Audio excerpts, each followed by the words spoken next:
डर एक एहसास में आपका स्वागत है। इस चैनल पर आपको देखने को मिलती हैं डरावनी और सच्ची भूतिया घटनाएं। तो अगर आपको ऐसी ही वीडियोस देखना पसंद है तो हमारे इस चैनल को सब्सक्राइब जरूर कर लीजिए। तो अब बढ़ते हैं हमारी आज की कहानी की ओर। मेरा नाम रमाकांत है और ये मेरे साथ घटी एक सच्ची घटना है। ये बात कई साल पुरानी है। तब मैं अपने गांव में रहा करता था। हमारे गांव के ही पास एक कब्रिस्तान हुआ करता था। कब्रिस्तान के पास ज्यादा लोग जाया नहीं करते थे, लेकिन कब्रिस्तान के पास से ही एक सड़क गुजरती थी जहां से हम शहर की तरफ जाया करते थे। शहर जाने का एक यही रास्ता था। उसी वक्त उस कब्रिस्तान के पास से लोग गुजरते। आमतौर पर हमारे गांव में यही कहा जाता है कि रात के वक्त कब्रिस्तान के पास से नहीं गुजरते, क्योंकि वहां पर कई तरह की आत्माएं होती हैं। इसी के साथ उनका ये भी कहना है कि उन आत्माओं को कभी परेशान नहीं करना चाहिए। अगर आप उन्हें परेशान करते हैं तो वो भी आपको परेशान करने लगती हैं। लेकिन अगर आप अपने काम से काम रखें तो वो आपको कोई नुकसान नहीं पहुंचाती। लेकिन मैं एक पढ़ा लिखा इंसान हूं और मैं इन बातों पर यकीन नहीं करता। ये बात तब की है जब मैं शहर में किसी खास काम के लिए गया हुआ था और वहां कचहरी में मुझे बहुत ज़्यादा काम था, इसलिए शाम का वक्त हो गया था। ये एक बहुत बड़ा कोइंसिडेंस हो सकता है कि मेरा पूरा दिन काम नहीं बना और शाम के वक्त मुझे बस नहीं मिल रही थी। मैं काफ़ी देर तक वहां पर इंतज़ार करता रहा, लेकिन कोई बस आने का नाम ही नहीं ले रही थी। इसी तरह धीरे धीरे अंधेरा होने लगा था और मुझे कोई भी वहां पर मिल नहीं रहा था। तो लगभग 7 बजे मुझे एक बाइक सवार मिल गया। मैंने उसे रोका और उससे कहा कि क्या आप मुझे मेरे गांव की तरफ छोड़ देंगे। तो उसने भी हाँ कर दिया और वो भी इस सड़क पर चलने लगा और उसने मुझे मेरे गांव के पास ही छोड़ दिया। अब मुझे गांव की तरफ चलकर आना था और मैं धीरे धीरे चलकर अपने गांव की ओर आता जा रहा था। मुझे उसी कब्रिस्तान के सामने से गुजरना था, लेकिन आज मैं थोड़ा सा खिंचा हुआ था। इसी कारण मुझे गुस्सा भी ज्यादा आ रहा था। मैं उस कब्रिस्तान के पास से गुजर रहा था और इधर उधर देखता जा रहा था। तभी मुझे सामने कुछ लोग नजर आए। पहले तो मैं थोड़ा सा घबरा गया और मेरे मन में भी अजीब अजीब विचार आने लगे।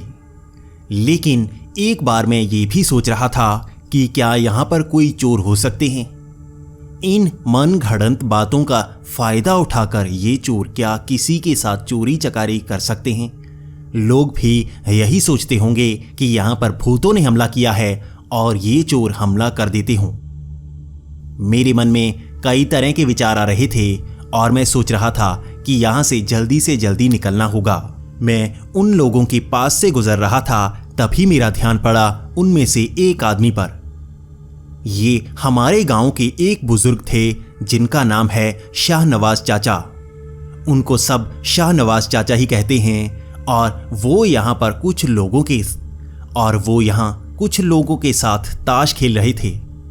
मैं बाकी लोगों को पहचान नहीं पा रहा था, लेकिन शाहनवाज चाचा को मैं बड़ी ही आसानी से पहचान चुका था। मैंने उनको आवाज दी, क्या हाल है चाचा? और उन्होंने भी सर हिला दिया, लेकिन उन्होंने मेरी बात का ज्यादा जवाब नहीं दिया। मैं वहीं पर ऐसे ही देखता जा रहा था और आगे की तरफ बढ़ता जा रहा था। मैं भी सोच रहा था कि इतनी रात को शाहनवाज चाचा यहां पर क्या कर रहे हैं। मेरे मन में ये ख्याल आ रहा था कि क्या गांव में कुछ हुआ है, इस कारण रात के वक्त शाहनवाज चाचा यहां पर आ रहे हैं। वैसे भी शाहनवाज चाचा की अपने घर वालों के साथ नहीं बनती थी और उनकी उम्र भी काफी ज्यादा हो चुकी थी। तो मैंने उनसे ज्यादा बात करने की नहीं सोची और मैं आगे की तरफ बढ़ गया। तब मेरा ध्यान पड़ा कि उन चारों के पास नीचे काफी सामान पड़ा हुआ था।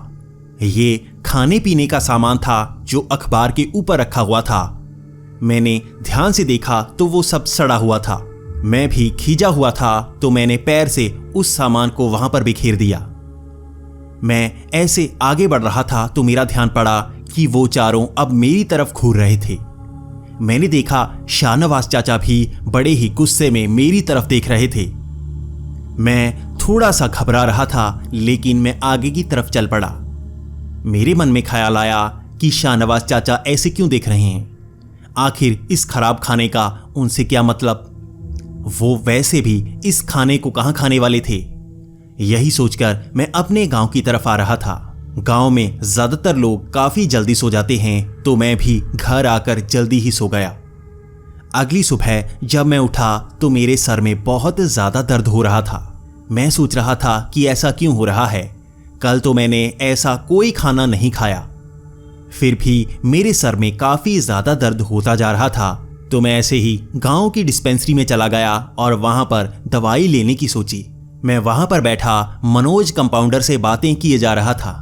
मैं उससे कह रहा था कि आजकल गांव में क्या कुछ चल रहा है। हालात काफी खराब हैं और महंगाई बहुत ज्यादा हो रही है। गांव वालों को वैसे भी काम नहीं मिलते। तभी उसने कहा कि तुमको पता है, शाहनवाज चाचा कल सुबह ही गुजर गए। ये बात ने मेरी होश उड़ा दी। मैं थोड़ा सा घबरा गया था और मैंने उससे कहा कि मजाक मत कर, मैंने तो कल रात को शाहनवाज चाचा को देखा, वो सुबह कैसे मर सकते हैं? इस बात को सुनकर वो मेरी तरफ देख रहा था।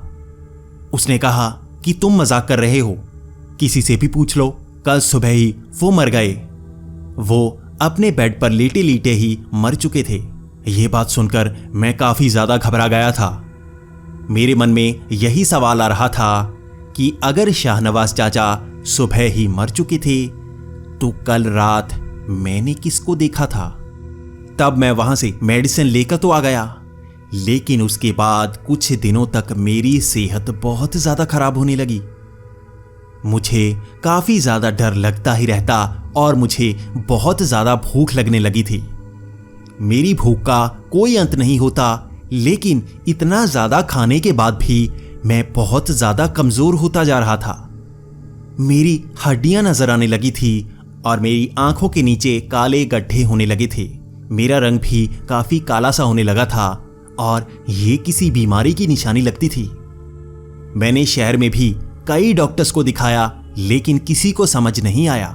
हर कोई यही कह रहा था कि तुम खाना कम खाते हो, इसलिए कमजोर होते जा रहे हो। लेकिन मुझे पता था, मैं इतना ज्यादा तो खाना खाता था। आखिर ये खाना जाता कहां था? आखिर मेरे साथ होता क्या था? लेकिन एक बात खास थी, मुझे बहुत ज्यादा डरावने सपने आने लगे थे। सपने में मुझे हर रोज शाहनवाज चाचा नजर आते। उनका चेहरा देखकर मैं हर रोज डर जाता और रात को कई बार उठता। यह मेरे लिए आम बात हो गई थी और ऐसे ही मैंने वो डरावने 10 दिन निकाले।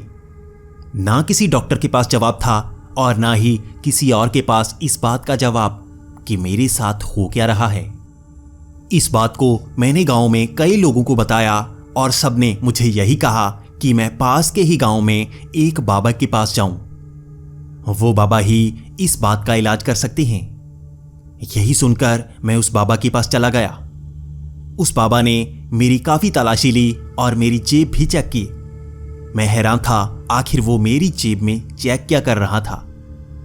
वो बार बार मेरे बालों को खरोंचता, वो बार बार मेरे कपड़ों को झाड़ता। मैं काफी हैरान था कि ऐसा मैंने पहले कभी नहीं देखा था कि कोई बाबा ऐसे भी चेक कर सकता है। मैंने उस बाबा से पूछ ही लिया कि आप क्या ढूंढने की कोशिश कर रहे हैं। तो उस बाबा ने बताया कि ये देखो, तुम्हारी जेब से चिकन के कई पीस निकल रहे हैं।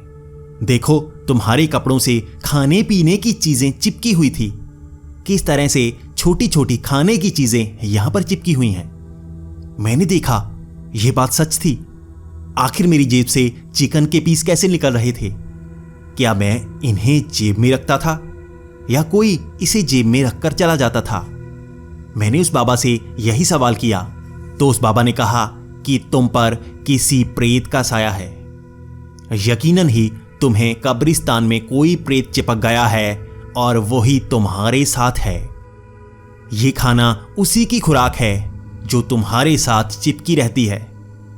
यकीन करो, तुमने कोई तो गलती की होगी। इस कब्रिस्तान से कोई इस तरह से नहीं चिपकता। लगता है तुमने कोई गलती की होगी। तो मैंने भी उस बाबा को बता ही दिया कि इस तरह से वहां पर 4 लोग बैठे हुए थे, जिनमें से एक शाहनवाज चाचा थे। वो तो सुबह ही गुजर चुके थे, फिर भी वो वहां पर मुझे नजर आए। वहां पर कुछ सड़ा हुआ खाना पड़ा था और मैं भी खींचा हुआ था, तो मैंने उसे पैर से वहां पर फेंक दिया। ये बात सुनकर उस बाबा ने कहा कि तुमने गलती कर दी है। रात के वक्त मरे हुए लोग उठकर वहां पर घूमते हैं, इसीलिए तो कहा जाता है कि कब्रिस्तान में नहीं जाना चाहिए। वहां पर मरे हुए लोग रात के वक्त शांति से एक दूसरे से बात तक करते हैं। वो पूरी जिंदगी को याद करते हैं जो उनकी किस्मत में लिखी होती है। इसके बाद उस बाबा ने कहा, तुम्हें फिर से वहां पर जाकर खाना रखना होगा, उसी जगह पर जहां पर तुम्हें वो नजर आए थे। तुम्हें खास तौर पर चिकन वहां पर रखना होगा, क्योंकि वही तुम्हारी जेब से निकल रहा है। इतना कहने के बाद उस बाबा ने कहा कि वहां पर ऐसा खाना रखकर माफी मांगकर वापस आ जाना, कोई सवाल मत करना और आवाज मिलने पर पीछे मुड़कर कभी मत देखना। अगर तुमने पीछे मुड़कर देखा तो तुम दोबारा आंखें नहीं खोल पाओगे। उस दिन मैंने ऐसा ही किया। ये वक्त रात के 8 बजे का था। मैं थोड़ा खाने पीने का सामान और उसमें थोड़ा सा चिकन रखकर उसी जगह पर रखने चला गया। मैंने देखा सामने फिर से 4 लोग बैठे थे। मैंने पहचानने की कोशिश की, उसमें से एक शाहनवाज चाचा थे। मैं काफी ज्यादा डर रहा था, लेकिन मैं उनके पास गया और वहां पर खाना रखकर वापस घर की तरफ आने लगा। मैंने ध्यान दिया कि एक आवाज मुझे बुला रही थी। मैंने पीछे मुड़कर नहीं देखा और आगे देखते हुए ही माफी मांगी। मैंने कहा कि मैंने उस दिन गलती से खाना वहां पर फेंक दिया था, मुझे माफ कर दें। इसीलिए आज मैं बहुत अच्छा और भरकर खाना लेकर आया हूं, इन्हें खा लीजिए। मैं ऐसे ही चलकर घर की तरफ आ रहा था और मैंने सुना वो मुझे आवाजें लगा रहे थे, लेकिन मुझे याद था मुझे पीछे मुड़कर नहीं देखना है। मैंने पीछे मुड़कर नहीं देखा और मैं घर की तरफ आ गया। वो दिन आखिरी था जब मुझे वैसे सपने आए थे। उसके बाद मेरी सेहत सुधरने लगी और मैं बहुत ही अच्छा भला होने लगा। मुझे डरावने सपने भी नहीं आते और मैं एक बात समझ गया था कि कब्रिस्तान के पास से अगर कभी आप गुजरते हो तो किसी चीज को छेड़ना या छूना नहीं चाहिए। हो सकता है वहां पर कुछ ऐसे लोग बैठे हों जो जिंदा ना हों।